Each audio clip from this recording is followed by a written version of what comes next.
When Isaiah Shields told his parents he was going to quit his corporate finance job and walk across America, he recorded their reactions from around the family dinner table. First, his dad. What do you think, Dad? What do you think about the year-long journey? 3 words. Eres muy loco. In case that needs translation, you're crazy. His mother's response was more practical. She knew that once Isaiah got an idea, there was no talking him out of it. She asked, "How many toothbrushes are you taking?"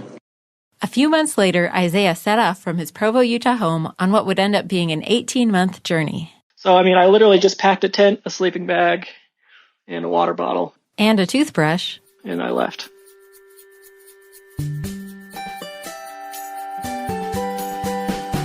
Welcome to the Why Magazine podcast, bringing you ideas, stories, and voices from Brigham Young University. I'm Whitney Archibald, and today we're going to talk to Isaiah Shields, who graduated from BYU in 2019, about his adventures as he trekked across and round about the country for a total of 8,613 miles. This episode is based on an article that will be in the spring issue of Why Magazine called Getting His Steps In by Maya Lund, so you'll be able to see several amazing photos from his trip. He also documented his journey on YouTube and Facebook. I caught up with Isaiah right after he returned from another cross-country trip, this time by car, to see the eclipse. I decided to cut right to the chase and ask him the question you're probably wondering right now. Why? I wish I knew. I remember writing posts back then. I remember the first post where I announced it. I said, for reasons neither I nor my father can understand, for the next year I'm going to be walking across the country.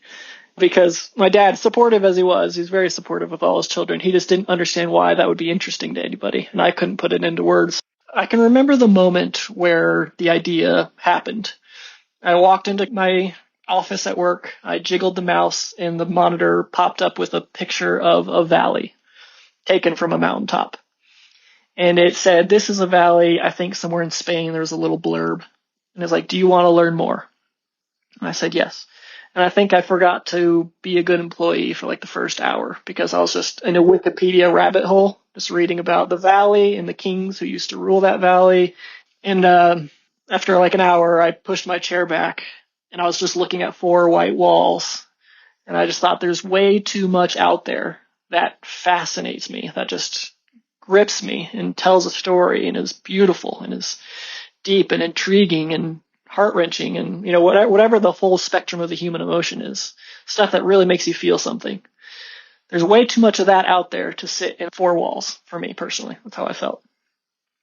And so I was like, but how do I see all of it? I don't even know what I'm looking for. I just want to be exposed to all of it. And I thought the only real way to not seek something out intentionally, but to let things come to you is to walk. And I just figured, what if I just went on a really, really, really long walk? I didn't really care where I went, how fast I got there. I just wanted to be out on a walk. So I decided to walk from my house to the westernmost point of the U.S. to the easternmost point of the U.S. And I figured that'd be long enough for now.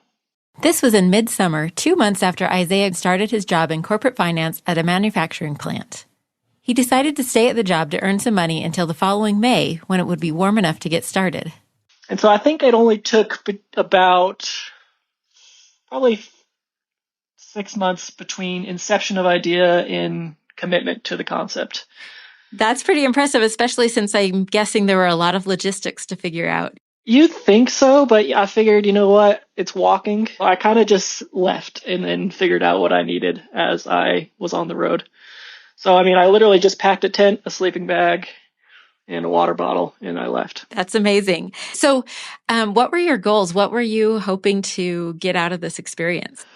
All I knew is that it made me really excited conceptually.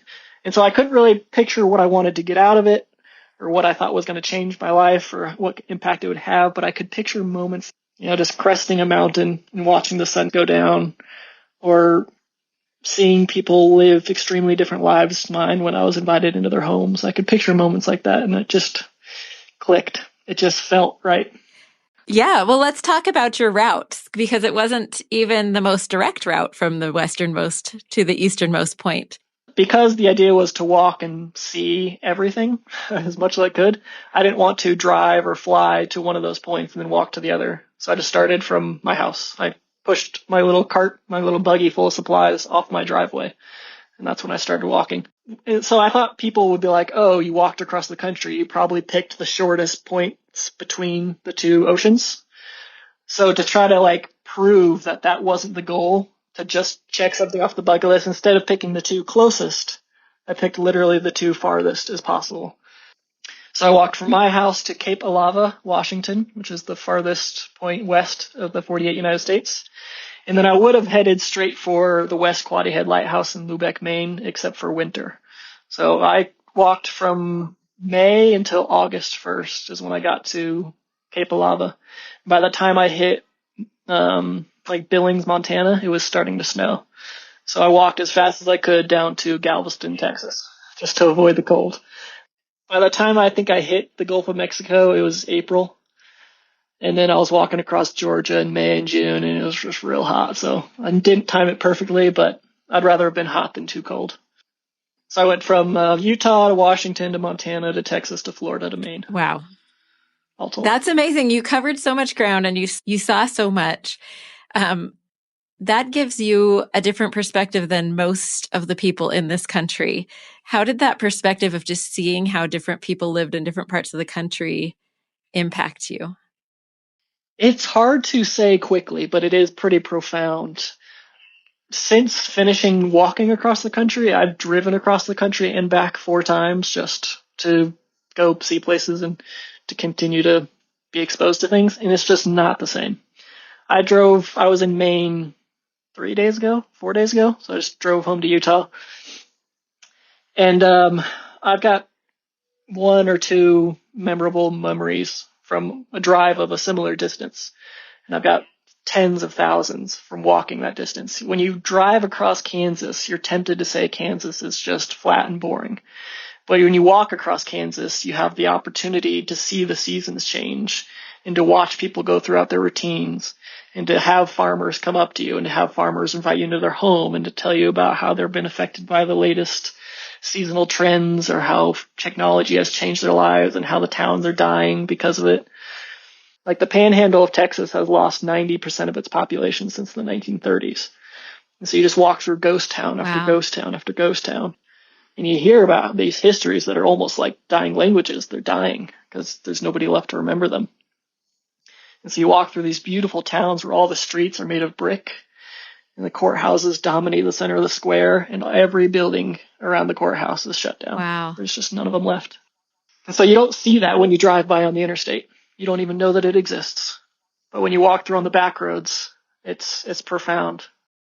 Well, and it sounds like you kind of collected stories as you went and as you met different people. Can you talk to me about people that you met along the way? I mean, they're odd because they're short, but they're also powerful because they're short and they know you're not coming back. So people open up to you in a way that they're not afraid to, like they might be normally if you were a member of their community. They'll tell you secrets because they know you're just passing through and you're not going to blab them to anybody.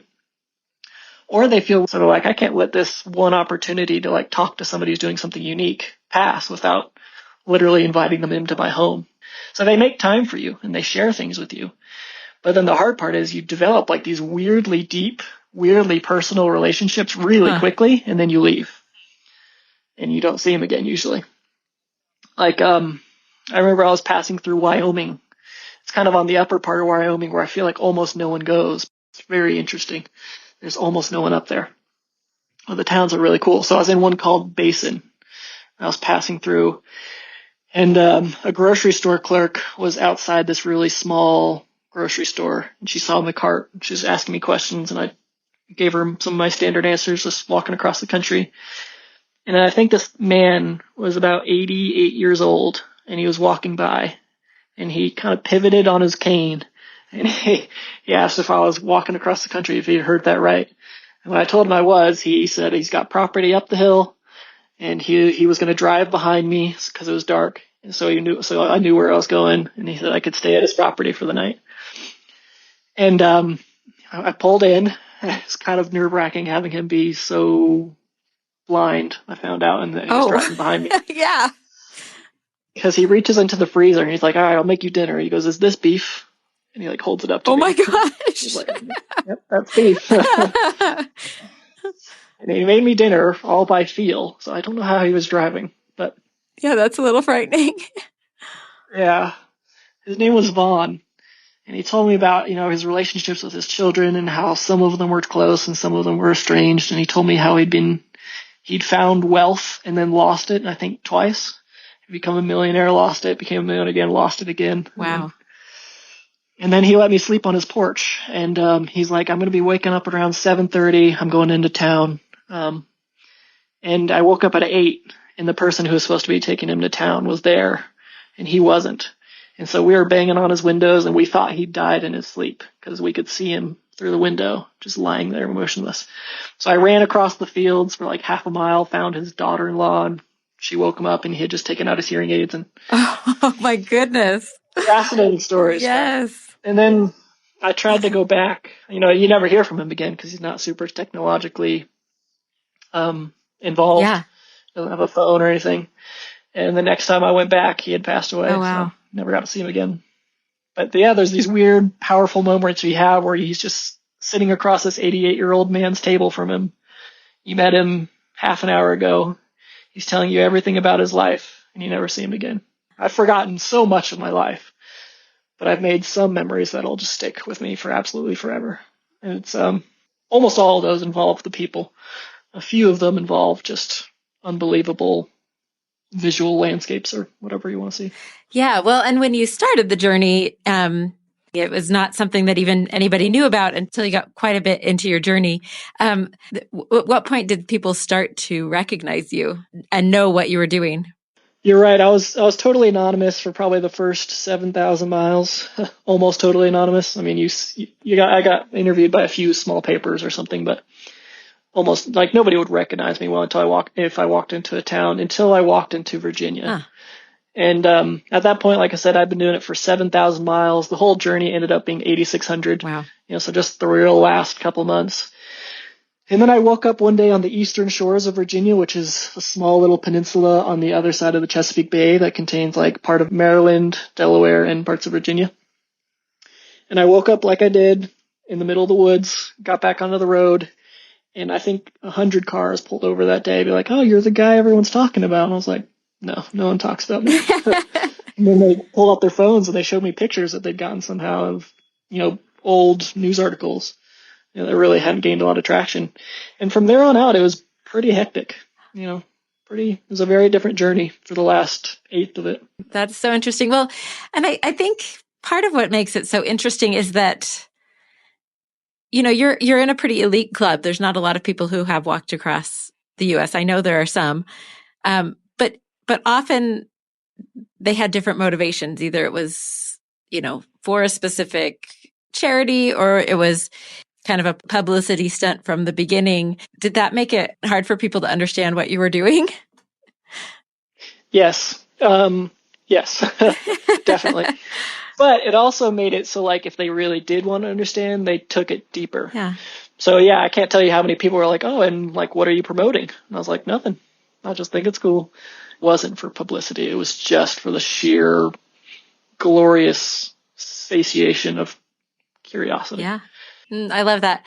One of the things I enjoyed about watching a lot of your footage and a lot of your reflections on your footage were just some of the kindnesses that you encountered along the way. Can you tell us some of the stories of some of the kindnesses or just tender mercies that you experienced along your trek? Yeah, it's pretty staggering. It's a pretty unbelievable thing. I think people have a certain paradigm that they've developed of this is what the world looks like, or even our country. This is what the country looks like. I've watched enough news. I've lived enough. I've observed. This is what things look like. And unfortunately, they are atrociously inaccurate. People have this fear, and they think that the world is going south. And I personally believe the world is at the best it's ever been in terms of kindness. I mean, I remember I was in Delaware, and this 13-year-old boy, sometimes 7th graders have a reputation for being obnoxious. This 13-year-old boy asked what I was doing, heard I was walking, went inside, grabbed a pair of his own shoes and brought them out to me and gave them to me. It was like his own pair of shoes. Oh, And that's the kind of stuff that doesn't reach international news like a hurricane yeah. or like a stabbing. But that's way more common than a stabbing or a hurricane or a murder. 99% of humans, 99.9% of humans wake up, go outside their door, and simply want to be happy, provide for themselves and their family, and have a meaningful life. They don't want to rob you. They don't want to hurt you. They don't want to take advantage of you. In fact, most of them are super excited when they see someone doing something cool and are genuinely delighted to be helpful. That is 99% of people. They're so excited to be of actual help. Because how often do you see someone who really needs your help, who fell when they're walking across the street? Everybody loves to be that person that helped them. Yeah. And so having walked through 28 states, 8,600 miles over 500 days through, literally across the country, I can say that that's true everywhere. Yeah, so this weird perspective that we have that the world is just falling apart is very inaccurate. Yeah, it's so skewed by our media. That's another interesting aspect. I'm guessing, I know you had some technology with you, but I'm guessing you were more unplugged than you had been before. How did that impact those 500 days? Yeah, it's pretty great. I mean, one of my favorite things, and I didn't realize how much it sort of, everybody I think would get the same gist if they also spent 497 days sleeping outside and being outside all the time. But I heard an interview recently with another lady who had walked across the country, and it was funny, she said some of the same things I said or had thought a million times. As humans, because we have, we can get hurt, because we can get too cold, because we can get hungry, and we can, be in pain or suffering, we seek to control as much of our circumstances as we can, it seems like. We like to have routines. We know what our job is. We know where our income's going to be. We control the weather inside buildings. We control how hot it is, how moist it is, how wet it is, how dry it is, how loud it is, how comfortable it is. We control all these things so we can have them fixed all the time. Yeah. But the problem is once you've got everything controlled and perfectly comfortable, you stop feeling anything because your body is at its stasis. Kind of. You're not hungry. You're not excited. You're not cold.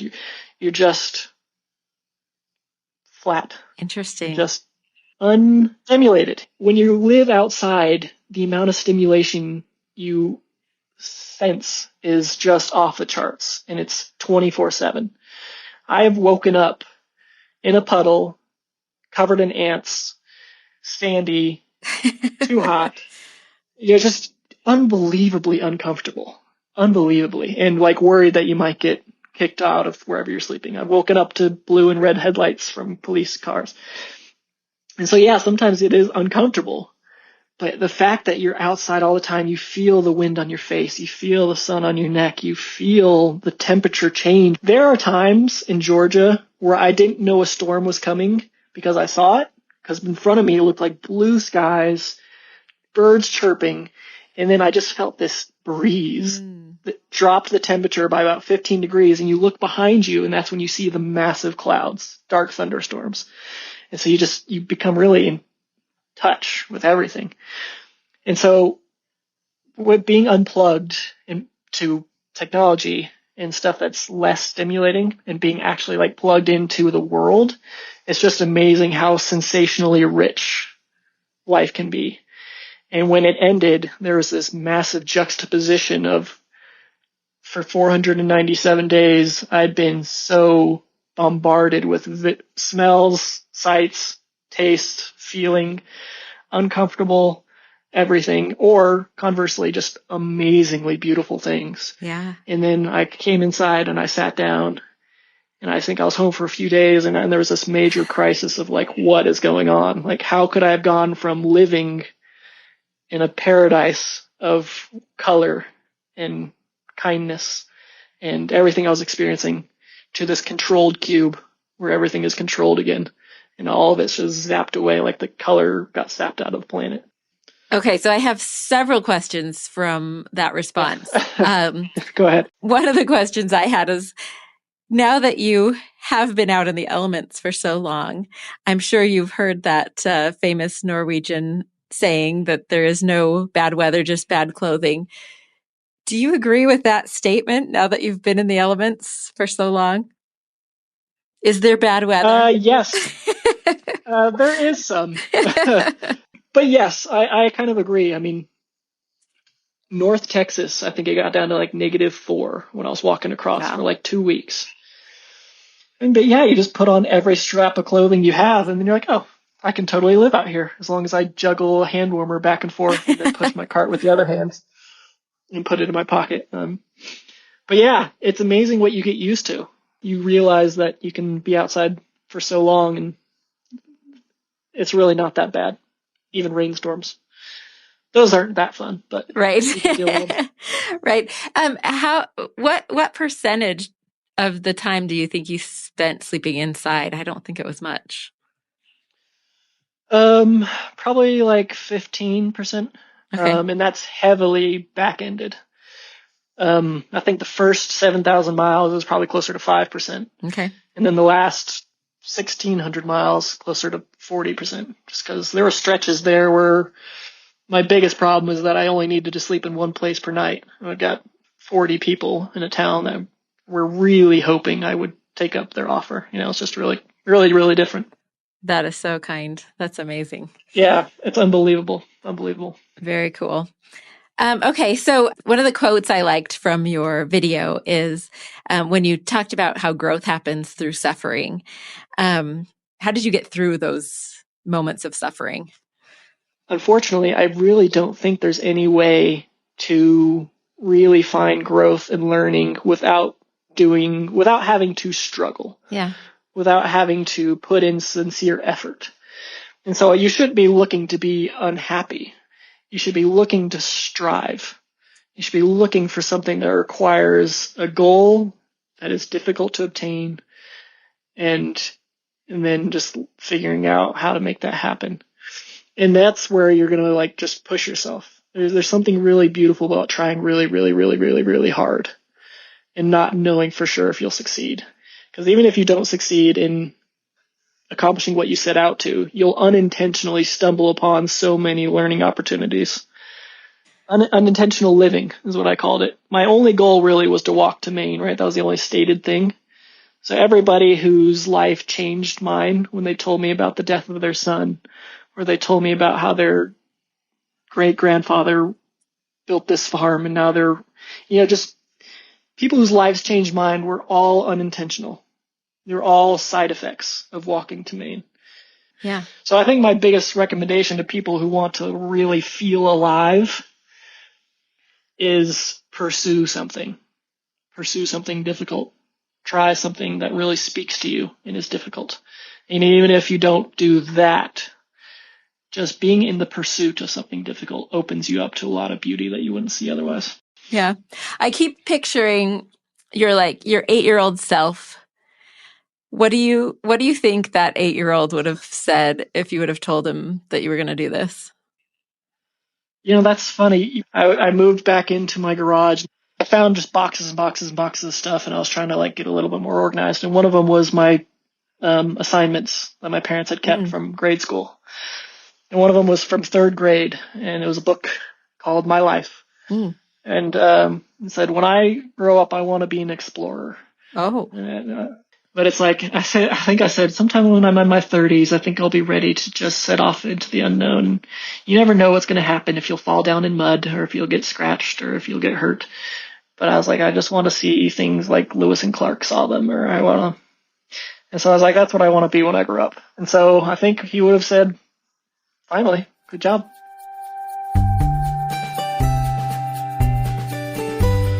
I wish I could have seen 8-year-old Isaiah's reaction as his 28-year-old self touched that lighthouse in Maine on November 13th, 2022.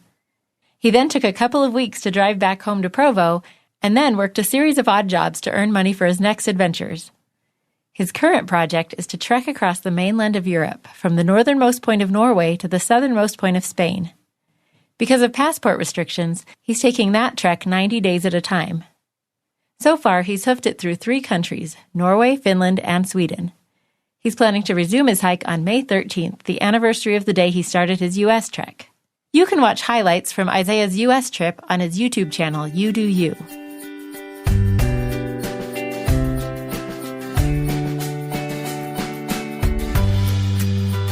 Thank you for listening to the Y Magazine podcast.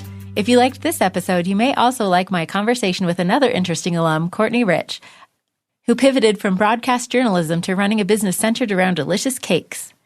It's called Cake by Courtney, Baking, Business, and Faith. Thanks to Maya Lund for her initial research for the article Getting His Steps in the spring 2024 issue of Y Magazine.